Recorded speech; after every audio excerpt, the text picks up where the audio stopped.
नमस्कार बच्चों। In this episode we are going to discuss class 10th SST social science worksheet number 38C। ये आपकी 16 अक्टूबर 2021 की worksheet रहेगी। आज की इस वर्कशीट में हम अपनी थीम मैप वर्क को कंटिन्यू करेंगे और इसमें हम डिस्कस करेंगे क्लास 10th ज्योग्राफी के 4th चैप्टर एग्रीकल्चर से रिलेटेड कुछ इंपॉर्टेंट मैप वर्क के क्वेश्चंस। Let's begin. चलिए शुरुआत करते हैं। सबसे पहले हमें पता होना चाहिए कि टास्क हमें क्या मिला है। तो हमारा टास्क रहेगा locate the major sugar cane, tea, coffee, rubber, cotton and jute cultivating states. Okay, हमें क्या लोकेट करना है? जो sugar cane, tea, coffee, rubber, cotton और जूट है, इनके जो लार्जेस्ट प्रोड्यूसिंग स्टेट्स है वो हमें लोकेट करने हैं। यानी कि यहाँ पे जैसे यूज़ तो किया गया कि मेजर कल्टीवेटिंग, मेजर नहीं यूज़ करने। आपका जो मैप का सीबीएसई का सिलेबस है उसके अकॉर्डिंग, जैसे शुगर का लार्जेस्ट प्रोड्यूसिंग स्टेट कौन सा है, ऐसे टी का कौन सा है, कॉफ़ी का कौन सा, रबर का कौन सा है, यहाँ पे कॉटन का कौन सा, जूट का कौन सा, ये हमें एग्जैक्ट पता होना चाहिए। दूसरी चीज़, जैसे कि पिछले जो हमारा इसी का जो बी पार्ट था उसमें भी हमने डिस्कस किया था कि इस बार हमें फोकस करना है किस तरीके से मैप वर्क के ऊपर कि एमसीक्यूज क्वेश्चंस आने हैं। यानी मैप वर्क होगा लेकिन क्वेश्चंस रहेंगे आपके एमसीक्यूज फॉर्मेट में। तो वो चीज़ भी हमें माइंड में लेकर के चलनी है कि किस टाइप के क्वेश्चंस पूछे जा सकते हैं। तो सबसे पहले तो हम लोकेट करेंगे इनको, उसके बाद हम डिस्कस करेंगे कि किस टाइप के क्वेश्चंस आपके एग्जाम में आ सकते हैं। Let's begin. चलिए शुरुआत करते हैं, देखते हैं। तो ये हमें दिया गया यहाँ पर एक पॉलिटिकल मैप जिसके ऊपर हमें लोकेट करना है। आपको अपनी वर्कशीट में कैसे करना है, आप अपनी जैसे जो भी नोटबुक आपने लगा रखी होगी तो उसमें या तो आप मैप को ड्रॉ कर लीजिए अगर आपकी ड्राइंग अच्छी है, अदरवाइज आप मैप को पेस्ट कर लीजिएगा और उसकी प्रैक्टिस जरूर कीजिएगा। तो हम यहाँ पर लोकेट नहीं करने वाले हैं, एक सेपरेट मैप लिया गया उस पर हम लोकेट करेंगे ताकि आप अच्छे से कंसेप्ट को समझ पाओ। ठीक, तो यहाँ पर हम लोकेट करने वाले हैं मेजर जो इंपॉर्टेंट क्रॉप्स हैं उनके मेजर प्रोड्यूसिंग स्टेट्स को। सबसे पहले हम यूपी की बात करें तो यूपी है वो व्हीट और शुगर केन का सबसे बड़ा उत्पादक राज्य। UP is the largest producing state of wheat and sugar cane. दोनों चीजें मैंने इसलिए साथ रख ली ताकि आपको कंफ्यूजन ना रहे, इसी एक मैप वर्क से आप पूरा चैप्टर वो रिवाइज कर पाओ। ओके, व्हीट और शुगर केन दोनों में ही यूपी पहले स्थान पे, यानी कि गै वाली गन्ना, गै से गेहूं, दोनों यूपी में सबसे ज्यादा होती है। क्लियर, ये यहाँ पे हो गया क्लियर। उसके बाद सेकंड है टी। टी की बात करें तो असम, जैसे असम की शेप ही टी की शेप में है ना, तो असम है वो टी का सबसे बड़ा प्रोड्यूसिंग स्टेट है। Okay, clear. उसके बाद वेस्ट बंगाल की बात करें तो ये दो क्रॉप में सबसे बड़ा प्रोड्यूसिंग स्टेट है, वो है जूट और राइस। जूट और राइस में वेस्ट बंगाल फर्स्ट पोजीशन पे आता है। ओके, तो ये आपको याद रखना है। उसके बाद कॉटन जो हमें देंगे, कॉटन का जो लार्जेस्ट प्रोड्यूसिंग स्टेट है वो है गुजरात। ओके, वैसे महाराष्ट्र के साथ कंपटीशन चलता है, कभी महाराष्ट्र आ गए तो कभी गुजरात आ गए।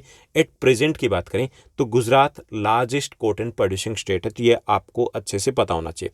गुजरात को आप लोकेट कर दोगे, कोई कंफ्यूजन नहीं होगी। यहाँ पे वेस्ट बंगाल में भी कोई कंफ्यूजन नहीं होनी चाहिए, बांग्लादेश के बिल्कुल साथ है। और असम है वो टी की शेप में, तो आप आइडेंटिफाई इजिली कर पाओगे। मैप वर्क आपका बहुत अच्छे से तैयार करना है। ठीक, उसके बाद हमारी दो और क्रॉप रहेगी, कॉफ़ी और हमें बताना है रबर। ठीक, जो आपके सीबीएसई के मैप वर्क सिलेबस में उसके अकॉर्डिंग, यानी कि रागी है, जवार है, वो नहीं करना है।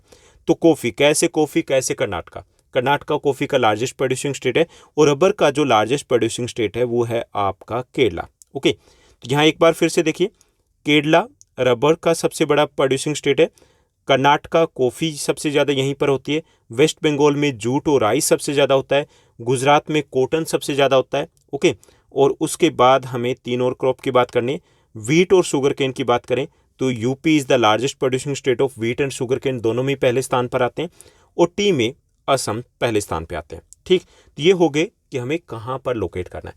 अब आपकी बात आती है कि क्वेश्चंस किस टाइप के आ सकते हैं। तो क्वेश्चन दो टाइप के आएंगे, आपको एक स्टेट लोकेट किया जाएगा।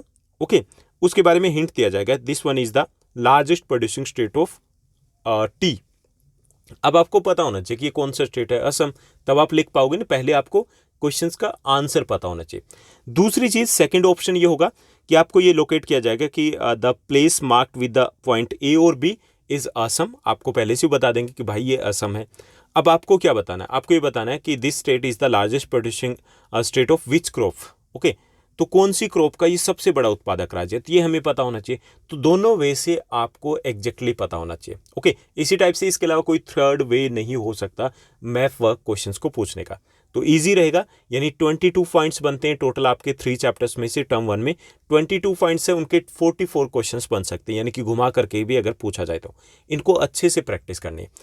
तो ये थी हमारी आज की वीडियो, आज की वर्कशीट। आई होप सब कुछ आपको अच्छे से समझ में आया होगा। अगर आपको ये वीडियो, ये वर्कशीट अच्छी लगी तो इस वर्कशीट को लाइक और शेयर करना मत भूलिएगा। साथ ही साथ आपका जो जितना भी मैथ वर्क का सिलेबस होता है, आपका ज्योग्राफी का जितना भी है, चाहे वो टर्म 1 का, टर्म 2 का, वो हमने एक सिंगल वीडियो में चैप्टर वाइज डिस्कस किया हुआ है। वो वीडियो अगर आपने नहीं देखी है तो आपको प्लेलिस्ट में जाना है। प्लेलिस्ट में आपको क्लास 9 10th का मैथ वर्क मिलेगा। वहाँ पे आपको 28 मिनट्स की ये वीडियो मिलेगी, जैसा कि आपको स्क्रीन के ऊपर थंबनेल दिखाई दे रहा है। ठीक, इस वीडियो में आपको 10 to 12 मिनट्स में ये तीनों चैप्टर मैं रिवाइज करवा दूंगा एग्जैक्टली, बहुत आसान तरीके से। ओके, कोई कंफ्यूजन नहीं रहेगी। 2 मार्क्स आपके कंफर्म हो जाएंगे। और 2 मार्क्स कंफर्म होने का मतलब है, अगर आपके मैथ वर्क में दोनों मार्क्स आपको मिल जाते हैं, 2 मार्क्स मिल जाते हैं, तो आप इजीली 40 ऑफ 40 स्कोर कर सकते हो टर्म 1 में। सोशल साइंस में गारंटी देता हूँ बहुत ईजी रहने वाला है आपका एग्जाम। ओके, लेकिन मैथ वर्क में हमें कोई भी गलती, मिस्टेक नहीं करनी है। ठीक, क्योंकि थ्योरेटिकल में ये रहेगा कि अगर 1 या 2 क्वेश्चन नहीं आते तो डजेंट मैटर, चलेगा, क्योंकि वहाँ पर आपको एक्सटर्नल जो इंटरनल चॉइसेस मिलेगी, यानी कि एक्स्ट्रा ऑप्शंस मिलेंगे आपको, वहाँ पे 1-2 क्वेश्चंस को आप स्किप कर सकते हो। मैथ वर्क में ऐसा कोई ऑप्शन नहीं है। ओके, तो इस वीडियो को आप जरूर देखिएगा, उसके बाद कमेंट करके आप फीडबैक भी दे सकते हो। आज के इस वीडियो में, इस एपिसोड में बस इतना ही। Thank you, bye bye, have a nice day. मिलते हैं नेक्स्ट वीडियो में।